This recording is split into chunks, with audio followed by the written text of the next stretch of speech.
Hello दोस्तों, स्वागत है मेरे चैनल पर। मैं हूं मनीष कुमार दवे और सेकंड ग्रेड की एसएसटी का ये फिलोसॉफी सब्जेक्ट है। इसकी ये 7वीं वीडियो है।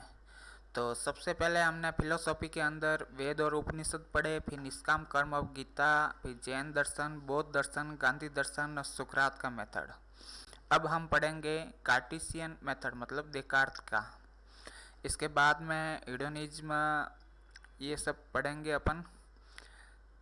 तो थ्योरीज ऑफ पनिशमेंट। चलिए, सुकरात के अंदर 2 प्रश्न रह गए थे, पहले उसको देख लेते हैं। ये गांधी दर्शन है,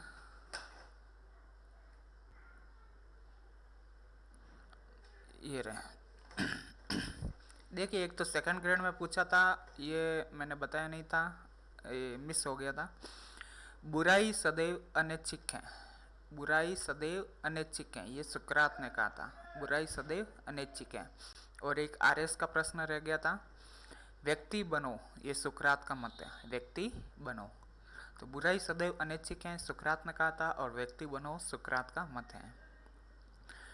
अब देखिए, कार्टेशियन मेथड देकार्त का है, और देकार्त के अंदर सेकंड ग्रेड में आज तक क्या क्या पूछे पहले ये देख लेते हैं। देकार्त द्वारा ईश्वर की सत्ता के लिए प्रस्तुत सत्ता मूलक प्रमाण का आशय है। ईश्वर पूर्ण है तथा पूर्णता में अस्तित्व भी समाहित है, अतः ईश्वर का अस्तित्व है। अब देखिए, इसके 4 प्रकार है। एक तो सत्ता मूलक हो गया, सत्ता मूलक। एक हो गया कारण मूलक, एक है विश्व मूलक, एक है उद्देश्य मूलक। तो इनके सभी के अलग अलग अर्थ हैं, मैं आपको वो अर्थ बता देता हूँ। तो देखिए, सत्ता मूलक का तो आपके सामने ही है। ईश्वर पूर्ण है तथा पूर्णता में अस्तित्व भी समान है, मतलब अस्तित्व है। अस्तित्व है तो सत्ता मूलक है, ठीक है ना। अस्तित्व का मतलब भी सत्ता ही होता है। अब है कारण मूलक। कारण मूलक में इन्होंने बताया है कि ईश्वर के प्रत्येक का कारण स्वयं ईश्वर को ही स्वीकार माना है, मतलब कारण खुद ईश्वर ही है। अब है विश्व मूलक। ईश्वर को विश्व का रचयिता माना है। विश्व का रचयिता किसे माना? ईश्वर को। अब है उद्देश्य मूलक। जगत में संगठन, संतुलन तथा व्यवस्था का आधार ईश्वर को ही माना है। जो जगत में ये संगठन है, व्यवस्था है, इसका संतुलन है, इन सब का ईश्वर को ही माना है, ठीक है ना। ये सब संचालन ईश्वर करते हैं। तो ये चारों थे, और आ जाए तो वापस आप कर सकते हैं।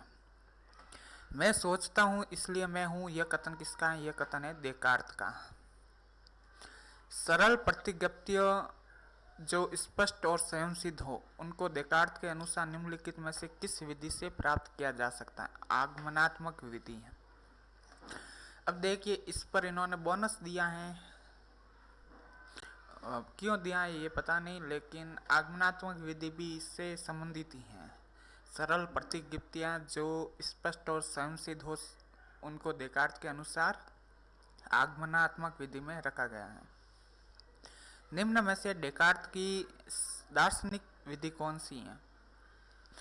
तो देकार्त की जो विधि है संदेह की विधि है। इसका दूसरा नाम है संशयात्मक विधि।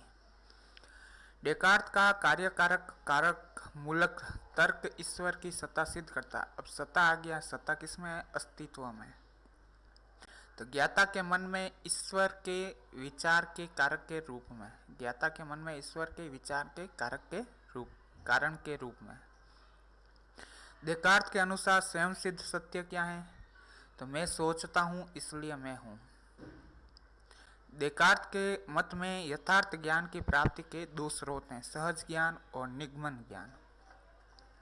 सहज ज्ञान को प्रतिभान भी बोलते हैं। अगर प्रतिभान आ जाए तो प्रतिभान और निगमन। देकार्त के बारे में क्या सत्य है? उन्होंने दर्शन में संदेह की। अभी आया संशय, संदेह, ये इनकी विधि थी।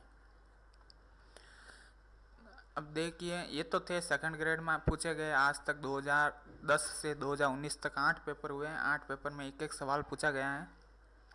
अब है 1993 से लेकर के 2012 तक आरएस जो आरपीएससी एग्ज़ाम लेती हैं, आरएस के अंदर, दर्शन शास्त्र के अंदर जो देकार्त के संबंधित प्रश्न पूछे गए हैं वो कौन कौन से हैं, क्योंकि ये रिपीट होते हैं, बार बार उठा करके यही दे देते हैं।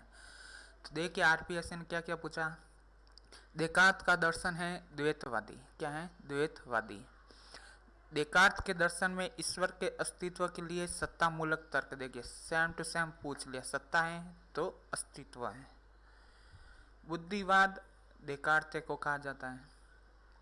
देकार्त का प्रसिद्ध सूत्र मैं सोचता हूँ अतः मैं हूँ प्रतिफल होता है दर्शन की प्राप्ति गणितीय रूप में व्यक्त करने से।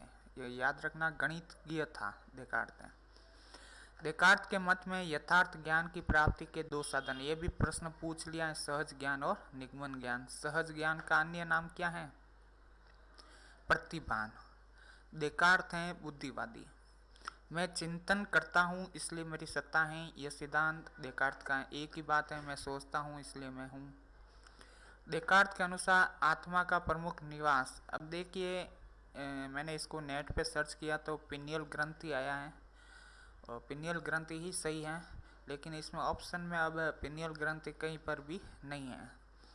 तो आप अगर पिनियल ग्रंथि नहीं है तो पिट्यूटरी ग्रंथि कर सकते हैं, लेकिन राइट तो इसका पिनियल ग्रंथि होगा। बोनस दिया होगा, पता नहीं मेरे को। निम्नलिखित में से कौन सा विकल्प देकार्त स्वीकार नहीं करता है? देखिए देकार्त कहता है कि पदार्थ का विस्तार पदार्थ का गुण है। पदार्थ का गुण क्या है? विस्तार। पदार्थ हैं जो अनंत रूप से विभाज्य हैं।